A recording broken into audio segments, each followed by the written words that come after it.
몇 년 전 여름, 친구들과 함께 강원도 어느 산간 마을로 캠핑을 떠났다. 우리가 묵기로 한 곳은 아주 오래된 한옥 민박집이었는데 그곳 주인은 거의 백발이 다 된 할아버지셨다. 집에 도착했을 때 낡고 무너져가는 듯한 외관에 한번 심장이 철렁했지만 숲속의 고요함이 오히려 매력적으로 느껴져 그냥 지나치기로 했다. 첫날 밤, 도착한 지 얼마 되지 않아 할아버지는 우리에게 한 가지 당부를 했다.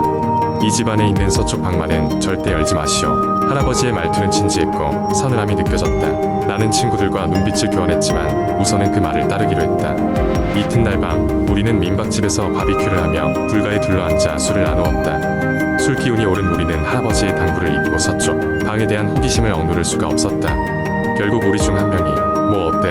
그냥 한번 열어보자 는 말에 다들 고개를 끄덕였다. 어차피 오래된 민박집인데 얼마나 특별한 게 있겠냐는 생각이었다. 서쪽 방의 문 앞에 섰을 때 문틈 사이로 찬 바람이 새어나오는 듯한 느낌이 들었다.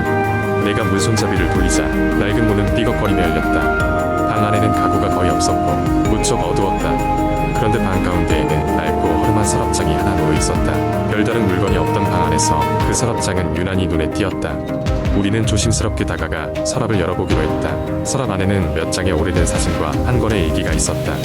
사진 속 인물들은 고풍스러운 의상을 입고 있었고 전혀 웃고 있지 않았다. 일기를 펼쳐보니 문장이 아닌 이상한 표현들로 가득 차 있었다.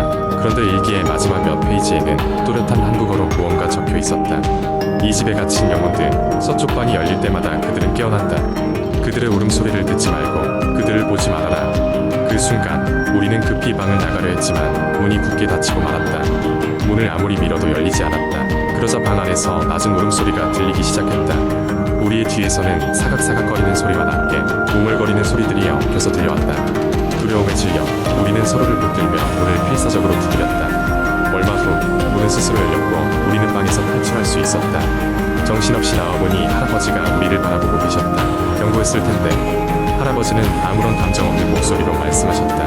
할아버지는 그날 저녁 아무 말도 하지 않으셨지만 그날 이후 우리 중 아무도 그곳에 대한 이야기를 꺼내지 않았다. 그리고 그날 밤 이후로 우리의 꿈속에서는 항상 낯선 이들이 서성이는 서쪽 방이 나타났다. 우리를 향해 말없이 손짓하며 들어오라는 신호를 보내는 것처럼 그 사건 이후로 우리는 다시는 그곳에 가지 않기로 했고 다신 그 산골 마을의 길을 찾지 않았다. 그러나 가끔씩 저녁 어스름에 문득 떠오르는 서쪽 방의 기억은 여전히 잠을 설치게 만든다. 두 번째 이야기, 옛날 어느 마을에 지영이라는 소녀가 살고 있었다. 그녀는 평범한 학생이었지만 친구들 사이에서는 늘 무서운 이야기를 좋아하는 아이로 통했다. 어느 날 인터넷 커뮤니티에서 유명한 귀신 보는 방법이라는 글을 읽게 되었고 호기심이 많은 지영은 친구들을 모아 직접 실행해보자고 제안했다. 그날 밤 지영과 친구들은 집 근처에 있는 폐가로 향했다. 그곳은 이미 여러 차례 귀신이 나온다는 소문이 돌던 장소였다. 밤 11시 폐가 앞에서 모두 모였고 순서를 정해가며 한 명씩 혼자 들어가서 내부를 돌아보기로 했다. 지영은 친구들 중 가장 용감했기 때문에 마지막으로 들어가기를 자청했다.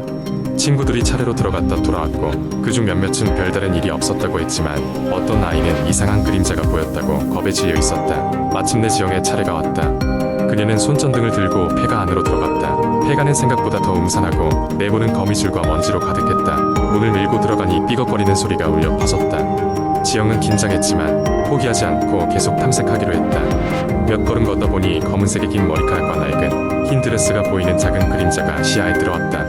호기심에 그녀는 그쪽으로 다가갔다. 가까이 갈수록 그 형상은 선명해졌고 실루엣의 주인은 등이 굽은 할머니였다. 할머니는 고개를 숙인 채 낮은 목소리로 무언가를 중얼거리고 있었다. 지영은 순간 발걸음을 멈추고 뒤로 물러섰다. 할머니가 고개를 돌리고 그녀를 바라보았을 때 지영은 두 눈이 없는 얼굴을 보게 되었다. 비명조차 나오지 않고 얼어붙은 지영은 할머니가 당장이라도 다가올 것 같은 두려움에 사로잡혔다. 갑자기 할머니는 지영 쪽으로 손을 뻗으며 천천히 다가오기 시작했다. 지영은 비명을 지르며 정신없이 폐가 밖으로 도망쳤다. 폐가 앞에 남아있던 친구들은 지영의 모습을 보고 놀라 달려왔다.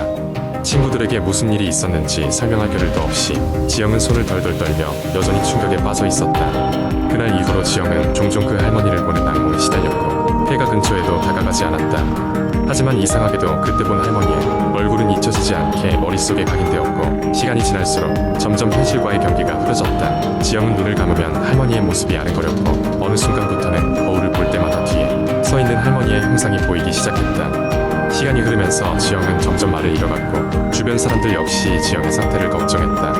결국 그녀는 그녀는 정신과 치료를 받기 시작했지만 약을 먹어도 할머니의 모습은 사라지지 않았다. 심리치료사는 지영에게 그 폐가를 다시 찾아가 직접 직면하는 것이 두려움을 극복하는 방법이 될 수 있다고 조언했다. 용기를 낸 지영은 친구들과 함께 다시 그 폐가를 찾았다. 폐가 안은 여전히 음산했지만 이번에는 친구들이 옆에 있어 조금은 안심이 되었다.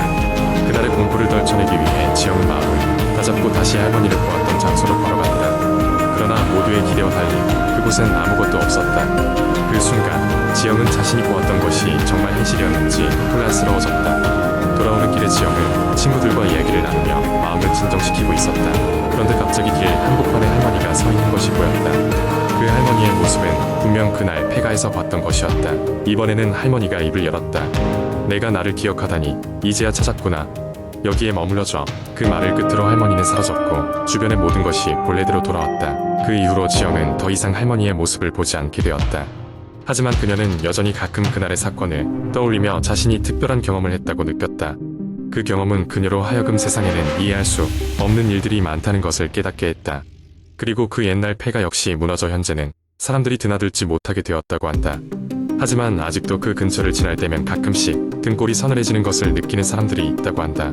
아마도 그 할머니의 영혼은 여전히 그곳 어딘가를 떠돌고 있는지도 모른다. 세 번째 이야기. 어느 날 나는 오랜만에 친구들과 함께 캠핑을 가기로 했다. 우리는 대학교 시절 자주 가던 산속의 작은 캠핑장으로 향했다. 그곳은 자연경관이 아름다웠고 밤하늘에 별도 잘 보이는 곳이었다. 하지만 사람들이 잘 오지 않는 외진 곳이라서 밤이 되면 사방이 어둠으로 뒤덮였다. 도착한 우리는 텐트를 치고 모닥불을 피워 저녁 식사를 하며 옛 추억을 나누었다. 시간이 지나 저녁이 깊어지자 우리는 각자 텐트로 들어가 잠자리에 들 준비를 했다. 주변은 이미 고요했고 바람 소리와 함께 들려오는 풀벌레 소리가 깊은 밤의 정적을 깨우고 있었다. 잠시 후 어디선가 이상한 소리가 들려왔다. 처음에는 바람에 나뭇가지가 부딪히는 소리라고 생각했다. 하지만 그 소리는 점점 더 가까워지더니 마치 누군가 텐트 주변을 배회하는 듯한 발소리로 변했다. 심장이 빠르게 뛰기 시작했고 나는 숨을 죽인 채 소리에 귀를 기울였다. 그 순간 텐트 천을 긁어내는 소리가 났다. 놀라서 일어설까 했지만 몸이 움직이지 않았다. 나는 그저 소리의 근원을 파악하고자 숨죽이며 기다릴 뿐이었다. 친구들도 비슷한 감정을 느끼고 있는지 텐트 밖으로 나오는 사람이 없었다. 한참이 지난 후 소리는 갑자기 사라졌다. 긴장을 풀고 안도의 한숨을 쉬려는 찰나 이번에는 사람의 목소리가 들렸다. 낮고 속삭이는 목소리로 무언가 중얼거리고 있었다. 소리는 우리 텐트 바로 앞에서 멈춰섰다. 들리니 여기에 오지마. 그 소리는 마치 경고라도 하듯 반복적으로 흘러나왔다. 그때 나는 뒤늦게나마 친구들에게 메시지를 보내기로 했다. 손이 떨려 터치가 잘 되지 않았지만 필사적으로 문자 앱을 열어 친구들에게 이상한 소리가 들린다고 알렸다. 그런데 그 순간 내 휴대폰 화면에 낯선 알림이 떴다. 경고. 당신은 잘못된 길을 선택했습니다. 놀라고 두려움에 휩싸인 나는 밖으로 나갈 결심을 했다. 조심스럽게 지퍼를 열고 텐트를 나갔지만 아무것도 보이지 않았다. 캠핑장 주변은 여전히 깜깜했고 모닥불만이 희미하게 흔들리고 있었다. 친구들도 하나둘 텐트를 나서서 내 주변에 모였다. 모두 겁에 질려 있었다. 그때였다. 모닥불이 갑자기 크게 타오르더니 그 불길 속에서 형체를 알아볼 수 없는 무언가가 나타났다. 그것은 검고 긴 그림자였고 우리를 주시하고 있었다. 그 존재는 손을 뻗어 무언가를 가리키고 있었다. 시선을 따라가 보니 우리가 텐트를 친 곳에서 조금 떨어진 곳에 오래된 묘비가 드러났다. 묘비는 잡초와 덩굴로 뒤덮여 있었고 가까이 가자 모시의 가족묘라고 쓰여 있었다. 우리는 더 이상 그곳에 머물 수 없었다. 서둘러 짐을 챙기고 그 자리를 벗어나기 시작했다. 차를 타고 캠핑장을 빠져나오면서도 내내 뒤를 돌아보게 되었다. 누군가 우리를 계속 쳐다보고 있는 느낌이 들어 소름이 돋았다. 그날 이후로 우리는 그 캠핑장에 가지 않기로 했다. 가끔씩 그날의 일에 대해 이야기를 나누지만 누구도 그 존재의 정체를 알고 싶어 하지는 않는다. 단지 그곳에 묻힌 누군가가 우리에게 경고를 보낸 것일지도 모른다는 생각에 빠질 뿐이다. 그리고 그날 이후로 내 휴대폰에는 언제나 신호가 잡히지 않는 이상한 경고, 알림이 뜨곤 했다.